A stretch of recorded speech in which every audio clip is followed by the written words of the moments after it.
안녕하세요. 하임전자의 하이미입니다. 매주 금요일에 만나는 하이미의 태양광 소식입니다. 오늘은 집단에너지 업계의 개통한계 가격 상한제에 따른 손실 보상 요구가 불발되었다는 소식을 알려드립니다. 전력거래소가 이번 주 중 열릴 규칙 개정위원회에 앞서 개최한 실무협의회에서 집단에너지 업계가 최근 상정한 S&P 상한제에 따른 손실 보전을 담은 개정안이 모두 부결된 것으로 나타났습니다. 집단에너지 업계는 50%만 지급되는 무부하 비용을 상한제 적용 기간 동안 100% 보상, 감가상각비, 유지보수비 등 고정비 일부 보상 등 규칙 개정안을 각각 상정했습니다. 추가적인 보상 방안을 통해 S&P 상한제에 따른 연료비 손실을 채워달라는 것이 개정안의 요지였습니다. S&P 상한제가 지난해 12월 처음 도입돼 지난 1월, 2월, 4월 총 4개월간 시행됐으며 현재는 다소 하락한 S&P 덕분에 반영되지 않고 있습니다.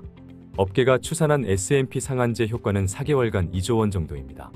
이 같은 상황에 일부 집단에너지 업계는 S&P 상한제 도입 이후 손실 규모가 커지고 있는 만큼 정부가 이를 보전해야 한다는 취지의 규칙 개정안을 상정했습니다.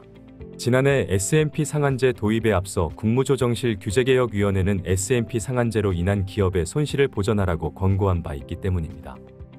그러나 이번 실무협의회에서는 해당 안건들이 모두 부결되며 규칙 개정위원회 논의선상에 오르지 못했습니다.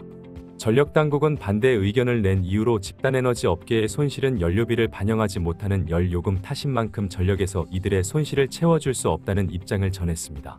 경영난의 원인은 전력요금이 아닌 낮은 열요금 탓이라는 것입니다. 이와 관련해 전력당국 한 관계자는 이미 집단에너지 업계의 수익 구조는 열에서 본 손실을 전력에서 낸 수익으로 채워가는 구조라고 지적하며 과거 지급되지 않았던 무부하 비용도 집단에너지 업계의 의견을 받아들여 50% 지급하기로 한 것인데 이를 100% 지급하는 것은 무리라는 게 관계자의 설명입니다. 반면 집단에너지 업계는 이 같은 결과에 실망스럽다는 반응으로 열요금에서 손실이 난다고 해도 실제 발생해야 할 손실이 90원이라면 S&P 상한제로 인해 그 손실이 100원으로 늘었다는 게 이들의 주장입니다.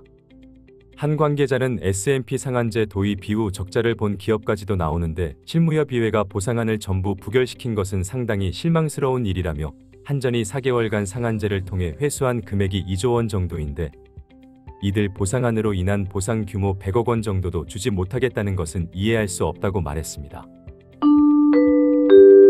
태양광 스트링 인버터 전문회사 하임전자 주식회사는 맘 편한 서비스를 제공합니다. 품질보상제 실시, 모니터링 무상 제공, 사용점검사 시 제공되는 드론 항공 촬영. 더 자세한 내용은 하임전자 홈페이지를 방문해 주시기 바랍니다. 지금까지 하이미의 태양광 소식이었습니다. 오늘도 행복한 하루 되세요. 감사합니다.